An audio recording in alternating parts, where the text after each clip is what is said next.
Hi everybody, అందరికీ నమస్కారం అమ్మ. నేను మీ లక్ష్మిని. మనం ఎమోషన్స్ గురించి మాట్లాడుకుంటున్నామమ్మా. ఎమోషన్స్ లో మనం లాస్ట్ ఒక చిన్న వీడియోలు 3 చేశానమ్మా. కోపం గురించి చెప్పాను, మీకు చూశారు కొంతమంది. అయితే ఎమోషన్స్ లో కోపం అయిపోయింది కదమ్మా. ఇప్పుడు బాధ గురించి మాట్లాడుకుందాం. బాధ కూడా అది మనంతటికి మనకే రాదు కదమ్మా. స్వయంగా మనం కూర్చొని బాధపడం, అది ఇంకొకరు ఎమోషన్స్ ఏదైనా ఇంకొకరి వల్లే వస్తుందమ్మా. పక్క వాళ్ళు ఏడ్పించడం వల్ల, ఏ ఎమోషన్ అయినా వాళ్ళు నవ్వించడం వల్ల నవ్వుతాం, ఏడిపిస్తే ఏడుస్తాం. ఇట్లా ప్రతి ఎమోషన్ ఇంటర్లింక్ ఇంకో మనిషి నుంచి ఒక హ్యూమన్ నుంచి ఇంకో హ్యూమన్కి వస్తుంది. ఇది అందరు మనకు తెలిసిందే కదా. మరి బాధ మాత్రం మనం వాళ్ళు ఏడిపించేస్తారమ్మా. శారీరకంగానో మానసికంగానో ఏడిపిస్తారు. ఏడిపించినప్పుడు మన తప్పు లేకుండా కూడా, తప్పు ఉందనుకోండమ్మా, మనం మన మన స్వయంకృత అపరాధం అంటాం కదా, అట్లా మన తప్పు ఏదైనా ఉంటే మాత్రం డెఫినెట్ గా మనం ఆ పక్క పర్సన్ మనం అపాలజీ అడిగి తీర్చేసుకోవచ్చు మనం ఆ బాధని. కానీ మన తప్పు మిస్టేక్, అసలు ఏ మిస్టేక్ లేకుండా వాళ్ళ స్వార్థం కోసమో ఇంకోటి ఏదో వాళ్ళ ఆనందం, అదొక రకమైన పైశాచిక ఆనందం అట్లా అంటారు చూసారమ్మా. అట్లా కొంతమంది పర్సన్స్ ఉంటారు, వాళ్ళు మనల్ని లైఫ్ లో డిస్టర్బ్ చేసి ఏడిపిస్తూ ఉంటారు, మన తప్పు లేకపోయినా సరే అమ్మా. అటువంటప్పుడు మనం కూర్చొని అదే పనిగా బాధపడుతూ ఉంటాం. బాధ, ఎమోషన్ లో బాధ ఒకటి తెలిసిందే కదా. ఎందుకు మనం బాధపడుతున్నామని మీరు ఎప్పుడైనా ఆలోచించారమ్మా? మనం ఎవ్వరం ఆలోచించమమ్మా. వాళ్ళు మనం సఫర్ చేసేసి వాళ్ళు హ్యాపీగానే ఉంటారమ్మా. శారీరకంగానో మానసికంగానో ఏదో ఒక రకంగా. వాళ్ళు కొట్టితే మనం బాధపడతాం, వాళ్ళు తిట్టితే మనం బాధపడతాం.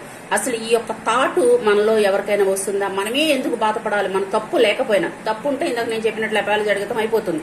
తప్పు లేకపోయినా సరే మనం ఎందుకు బాధపడుతున్నాం అని కూర్చొని మనం ఆలోచించాలమ్మా. ఓవర్ థింక్ చేయాల్సిందే.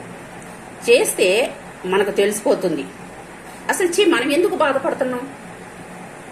దానిలోంచి మనం కమ్అవుట్ వచ్చేయాలి, బయటకు వచ్చేయాలి. అది కదా మనం చేయాల్సింది. అది చేయకోకుండా మనం లైఫ్ లాంగ్ మనమే సఫర్ ఎందుకు అవ్వాలి? ఏ ఎమోషన్తో అయినా మనం ఎందుకు క్యారీ చేయాలి? అదేనమ్మా నా టాపిక్ బాధ గురించి, అందుకనే చెప్తున్నా. అట్లా ఎవరైనా సరే పర్సన్స్ తప్పు లేకోకుండా గనక బాధపడుతూ అలా కూర్చోకూడదమ్మా. అస్సలు కూర్చోవద్దు. వాళ్ళ మీద మనకి నా తప్పు లేదు, అసలు నువ్వు ఎందుకు అంటున్నావు అనే హక్కు, రైట్ ఉంటుంది చూసారా, అది మనకు ఉంటుంది. మనకు తప్పు ఉంటే అది ఎవరైనా ధర్మం అండి. ధర్మం అనేది పాటించాలి ఎమోషన్స్ లో కూడా, ప్రతి దాంట్లో నాకు తెలిసినంత వరకు. తప్పు లేకపోయినా అంటున్నారంటే మాత్రం మనం అడగాల్సిందేనండి. అడిగి మనం ఒక క్లారిఫికేషన్కి వచ్చి మనం హ్యాపీగా ఉండడానికి చూసుకోవాలి, కానీ వాళ్ళ వల్ల మనం సఫర్ అవ్వకూడదు ఏమా. అది నేను చెప్పొచ్చేది.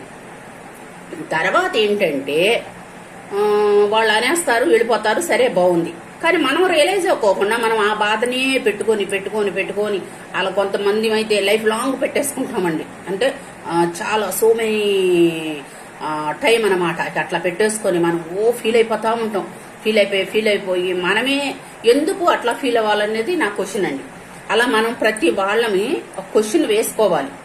ఆ క్వశ్చన్ వేసుకుంటేనే మనకేంటంటే ఆన్సర్ వస్తుందండి. ఓహో వీళ్ళేంటి మనతో ఆడుకుంటున్నారు. కొంతమంది ఉంటారండి పర్సన్స్, మీరు అబ్జర్వ్ చేయండి. ఈ సొసైటీలో అందరూ మంచి వాళ్ళు ఉండరు, అలా అందరూ చెడ్డవాళ్ళు ఉండరు. వాళ్ళ దీన్ని బట్టి అర్థం ఉంటారు. మనం అప్పుడు గ్రహించుకోవాలమ్మా. మనమే గ్రహించుకొని మరి మనల్ని మనం సేవ్ చేసుకోవాలి కదమ్మా.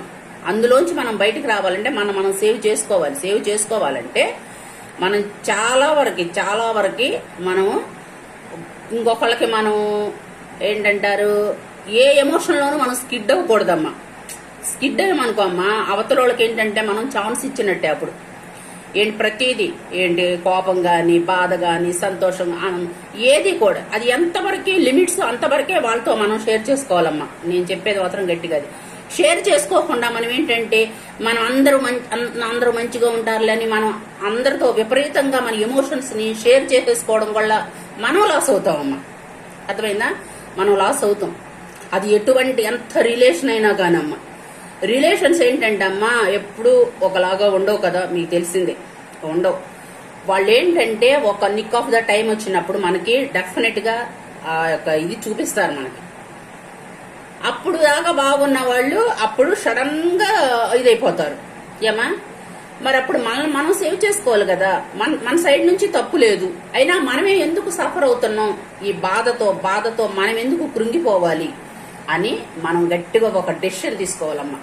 ఒక డెసిషన్ తీసుకొని మనం ఎప్పుడైతే ఆలోచించే డెసిషన్ తీసుకున్న కాడి నుంచి మనల్ని మనం సేవ్ చేసుకుంటూ ఆ బాధ నుంచి మనం బయటకు వచ్చేసి మనకంటూ ఒక ఎయిమ్ని, ఒక లక్ష్యాన్ని సృష్టించుకొని చక్కగా మన గోల్లో మనం చేసుకుంటూ, ఓహో వీళ్ళు ఇట్లా ప్రతి పర్సన్ని మనం అనలైజ్ చేసుకుంటూ సమాజంలో